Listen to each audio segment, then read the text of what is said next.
Well, g'day. Alright, so today's, or this video's mission, I don't know if we'll get it all done in one or not. We're going to make a couple of Vee blocks for the Bridgeport, and I want, largest sort of size ones. I don't want little tiddly widdly ones, so I'm going to make a couple of proper heavy duty Vee blocks. And if we make them the right way, we'll be able to use them in this machine as well. So we'll show you our plan of attack. So just had a last minute rethink and a very slight change of plans.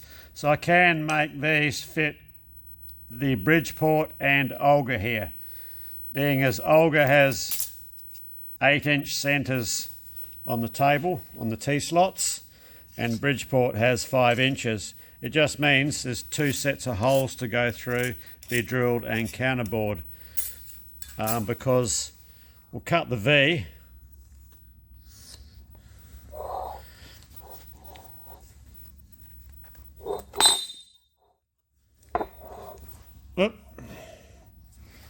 we'll cut the V like that.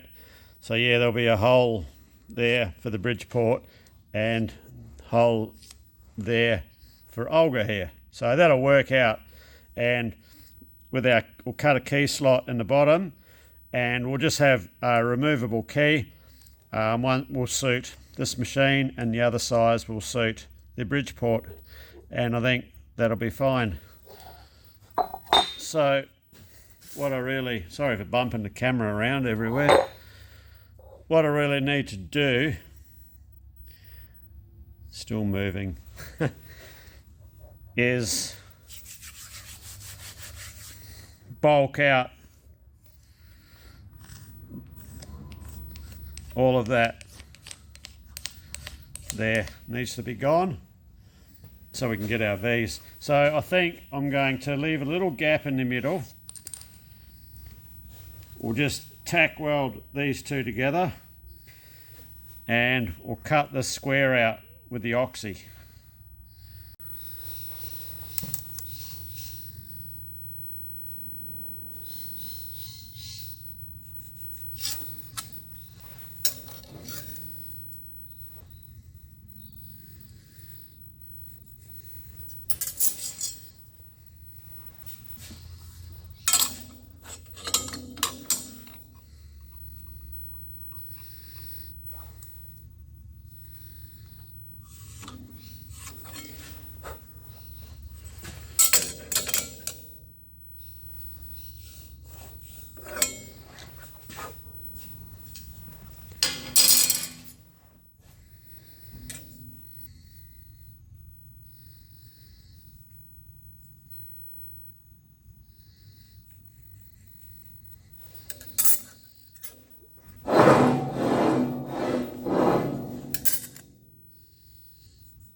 So that's about where we want to finish up. So if I mark another line, so that'll be our machining line. So if we go, say, I'm going to go a fair bit. I'm going to probably 10 mil inside that.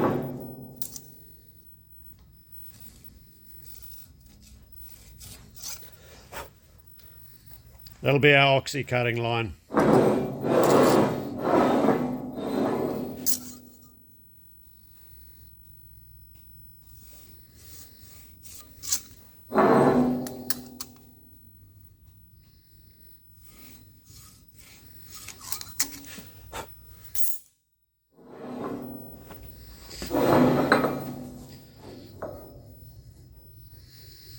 So I'll get these tacked together.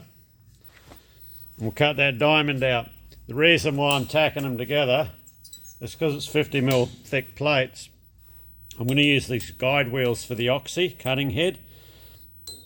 And if they're tacked together, then I've got a even surface for the guide wheels to run on, as opposed to trying to keep the thing square. You know, I'm halfway through the cut before the other wheel goes on. And being 50mm, you only got to be off a little bit, and you'll be cutting on the angle a fair bit. So it will cut on the angle a fair bit anyway with my oxy cutting. That's why I'm not a Boilermaker. So we'll get these tacked together.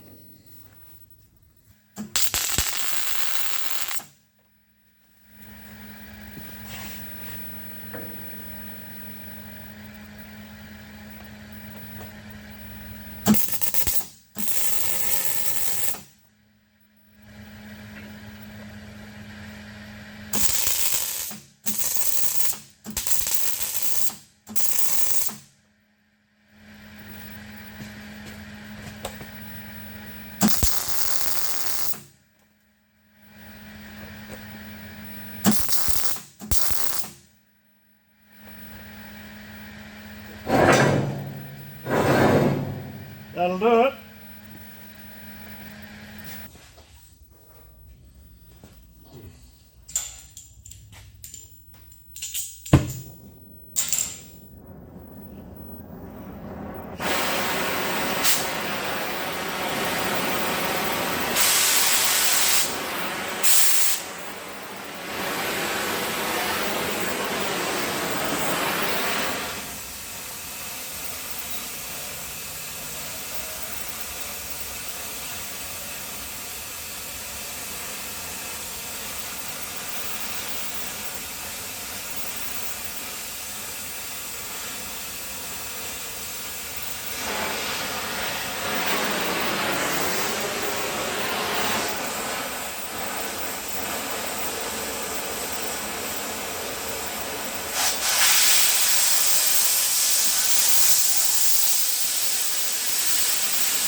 got a hammer.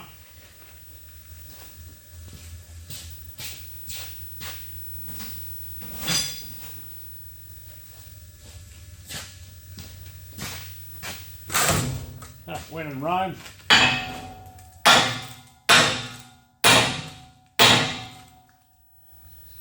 A little bit right on the end there.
Alright, I'll let those cool off. We'll give them a bit of a grind up and then we can start machining them.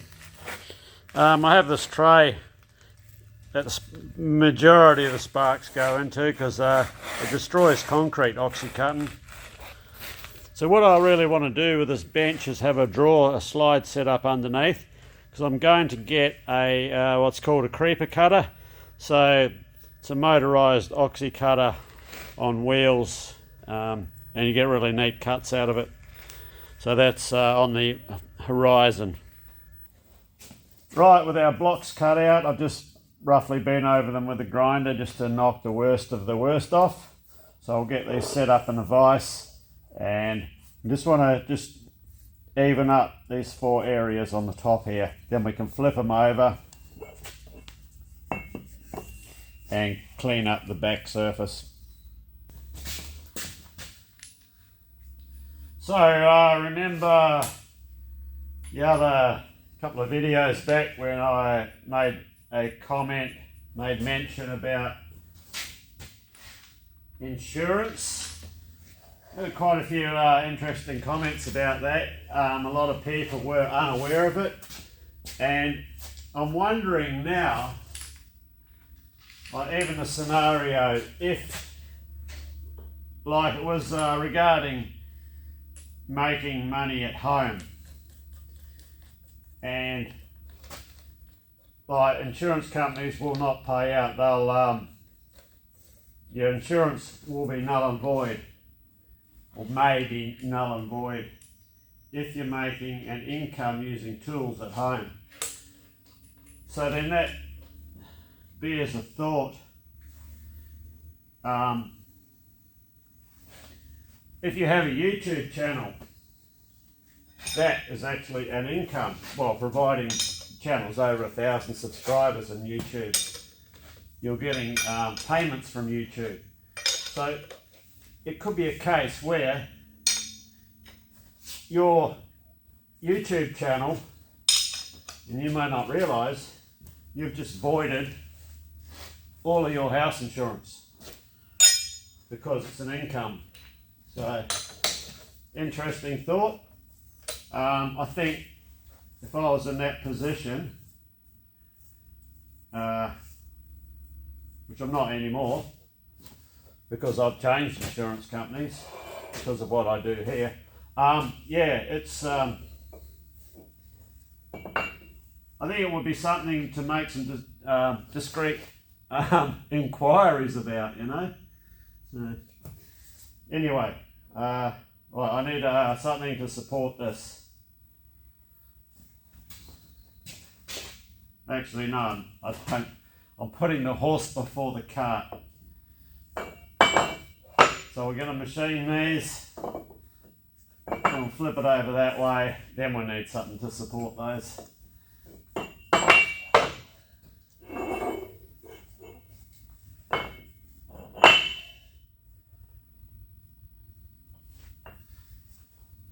So we have absolutely no reason to clock the vise in for what we're doing on this. It doesn't really matter if we're off a bit as we're just machining across the tops anyway. So I am going to put some emery paper in between the jaws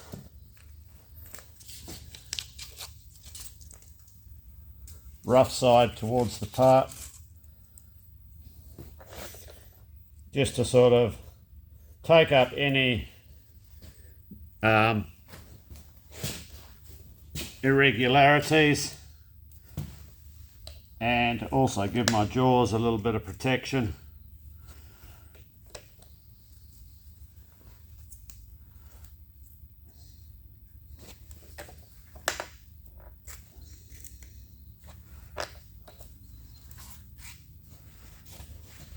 Okay.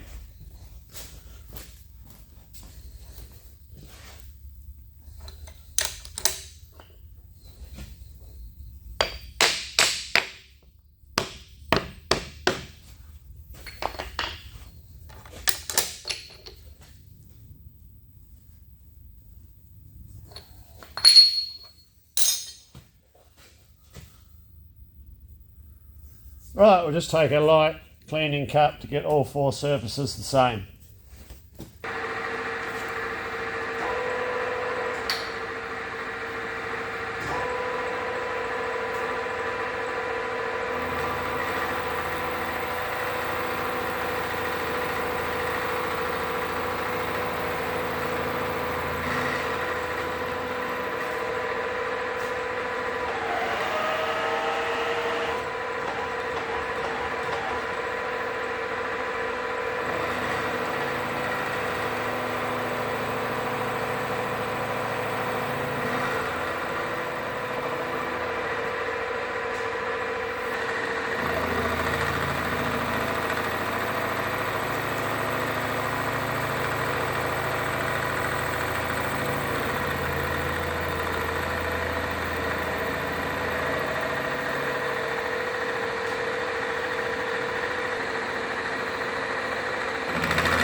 Okay, that's had the desired effect. We'll get these flipped over now. So yeah, that'll just provide a flat surface for when we do the other side. So we'll set the ends on a couple of big parallels, providing they'll fit.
I'll just grab a file and just knock the burrs off here.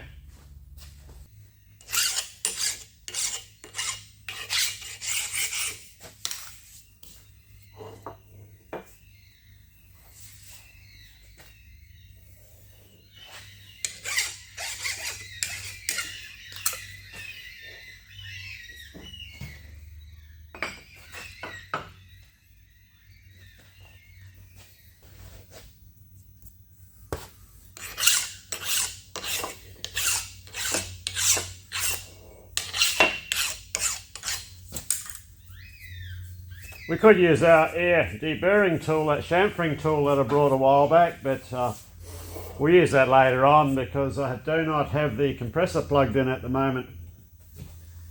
So these should sit like so. And we'll do the same thing with the emery paper. We're just going to have to take it easy because we're only gripping on a little bit on the jaws. So we could, if I had some slightly thinner parallels, I'll go and have a look, and then we may get away with being able to drop this down a bit lower. So if I use a thinner combination, something like that, we may get away with it.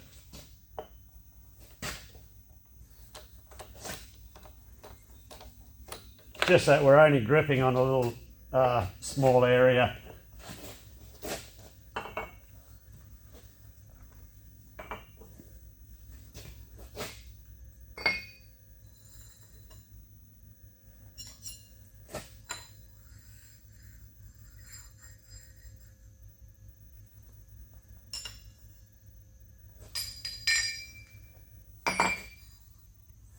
It's a really nice set of parallels, these ones, I-beam shaped ones, nice and solid.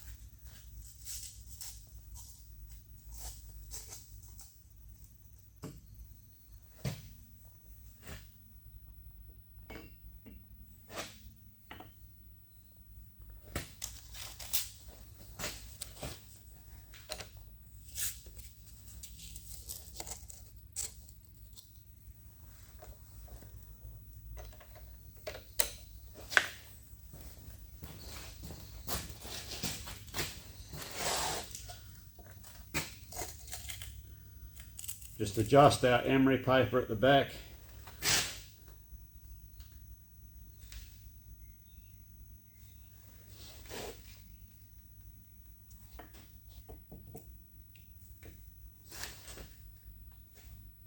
And I'm just checking for clearance between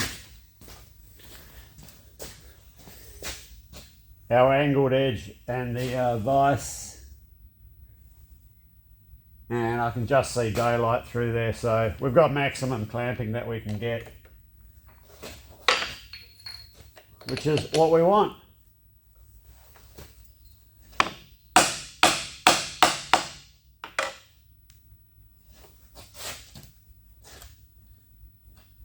Nice and tight.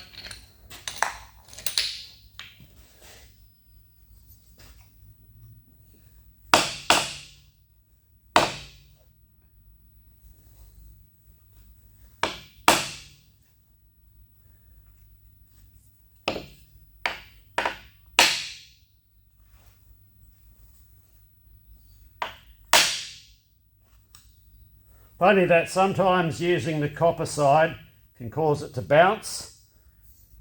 Sometimes it doesn't. Right, we've got some weight on our parallels now. Just about.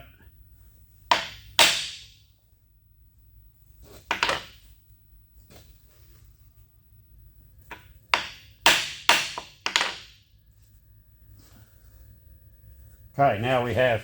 Right, we'll just take a minimalistic cleaning cut over this entire face. Right, I'm just going to take 0.5 millimetre, 20th thou, and we'll see if it cleans up the face.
Alright, that's had the desired effect.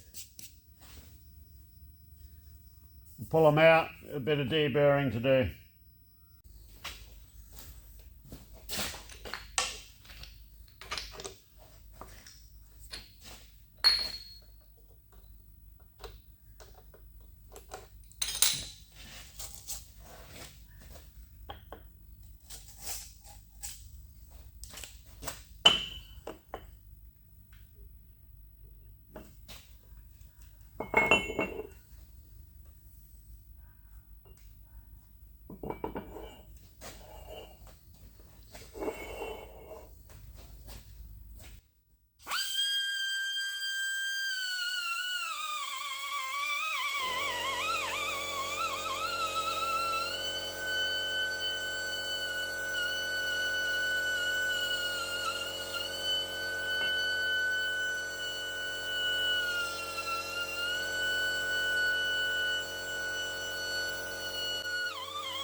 So our little cheap and cheerful deburring tool that we got off Amazon a while back works rather well.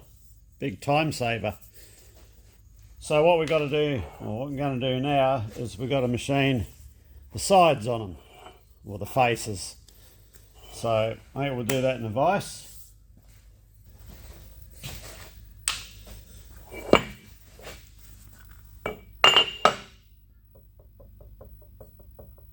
A little bit of rock there. That's to be expected.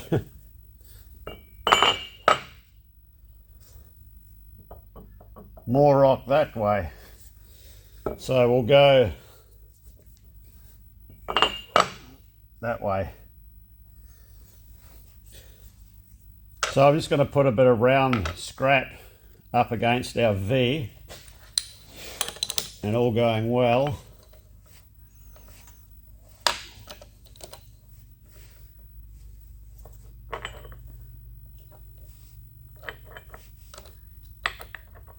giving it a jiggle as it's all coming up on uneven surfaces.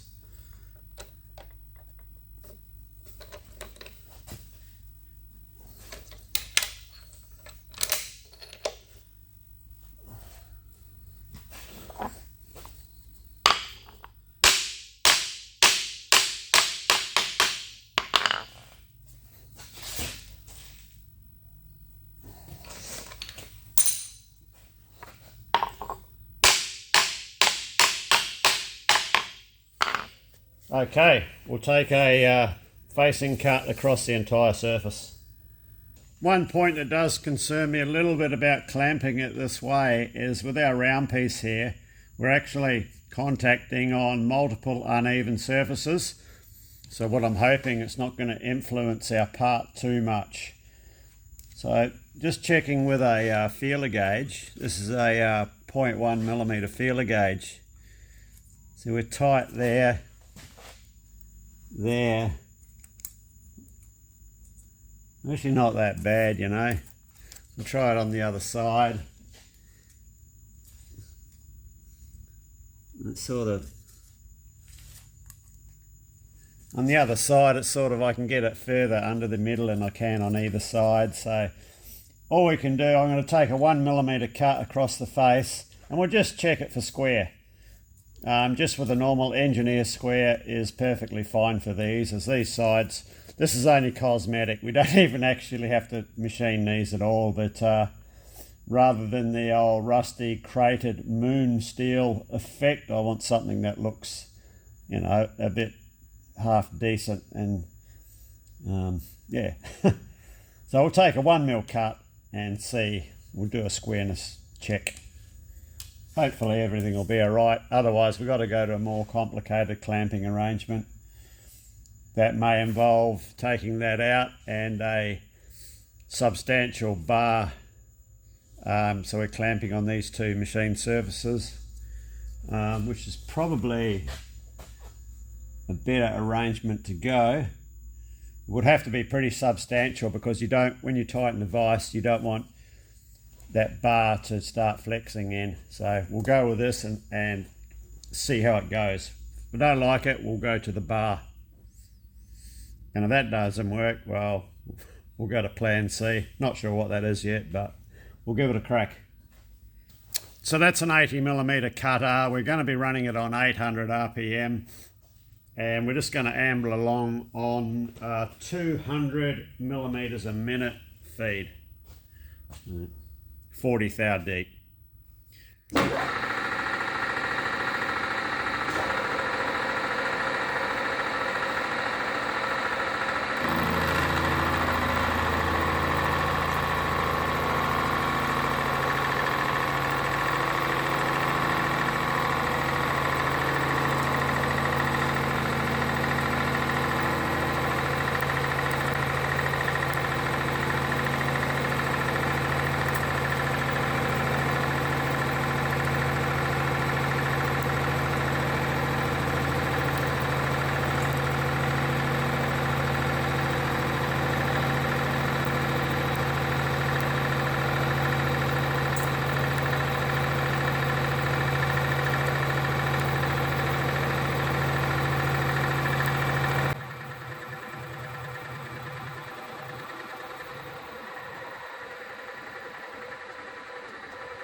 Okay, we'll check that.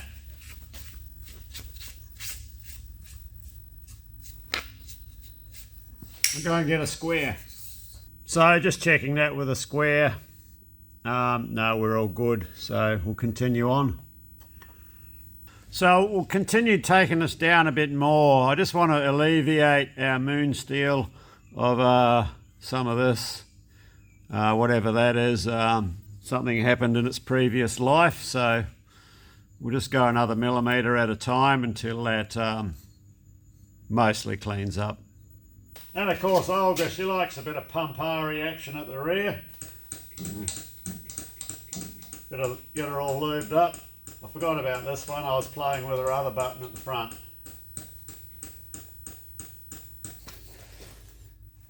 Bit like an old Amel carburetor on an old Triumph Bonneville. They like a bit of a tickle up before they see action. There she goes. A few pumps. Lube her up. Okay.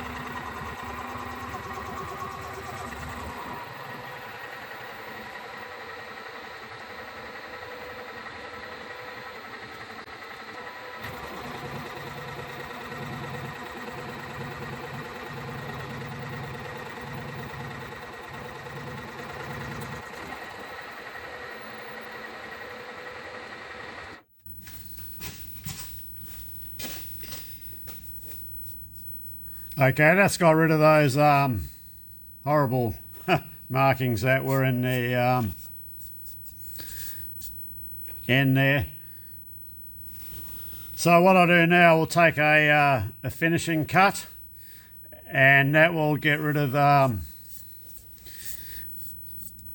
just a little this unevenness in the face mill. Just where you get the colour of the cut, the variations. So we'll take mind you, some of these inserts are getting pretty bloody second-hand too. I think I'll rotate the inserts and we'll take a finishing cut.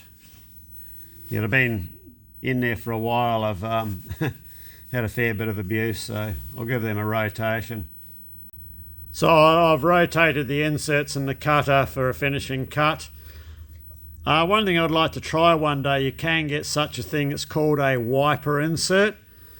It doesn't actually cut, it just sort of rubs along the surface, and apparently they give a really good finish.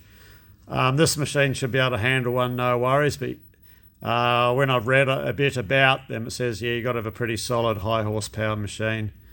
So we'll see, something to look at in the future.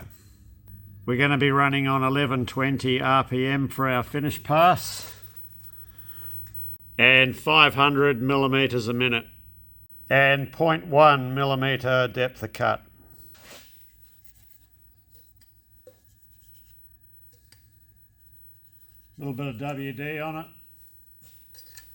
Don't know if it'll make any difference or not, we'll see. All right.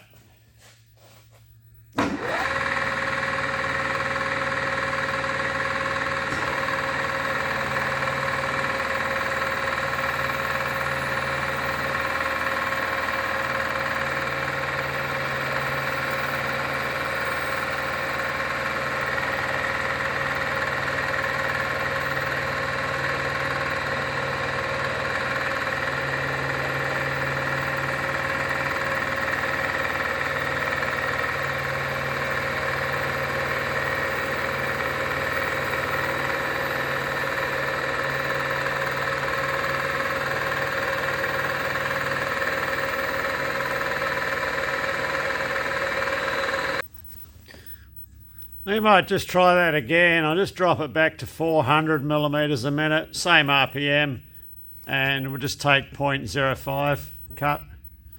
No WD either, just dry.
Sorry, I had to give the camera stand some assistance there. She got caught up in the table a little bit. That's better. I'm happy with that. Right. Yeah, my little dodgy tripod there got a bit of interference going along here, so just causing the wiggly wobbly effect there. Alright, I'll do the rest of these off camera, the remaining faces, and then we've got to look at doing the ends. I might even do the ends in the shaper, eh? What do you reckon? I think that's going to be I can either do them in the shaper, excuse me, or I can do them with the horizontal spindle in the milling machine here, so I'll probably do it in the shaper. I don't know. Leave it in a suggestion in the comments. I can do either or. We'll see. So I've had a bit of a thought about the way we're going to mount these to the machines. I think rather than drill through here for mounting cap screws directly into the T-slots, because this face, I want to really leave it plain, you know, no holes in it. So what I think I'm going to do is I might put these on a couple of base plates. That way I can slot the base plates. We can have a bolt either side, and there's no problem about fitting either machine. They'll fit they'll fit everything I've got if I do it that way. Even fit the horizontal borer. So I think we'll go that way. Yeah, I had to put the beanie back on. The old temperature started dropping off a bit, so anyway, yeah, I'll bring this one to a close now. As I said, I'll get the rest of these, the faces done off camera. You've seen one, and the other three are going to be exactly the same. And then it's just a matter of what we're going to do with the end faces. So we'll let the viewers decide. Majority wins. We can either set them up in the mill here and use the horizontal spindle with the cutter horizontal, or we can do it in the shaper. And I'm guessing most people would rather want to see it done in the shaper, possibly. I don't know. All right, thanks for watching. Cheers, and See you next time.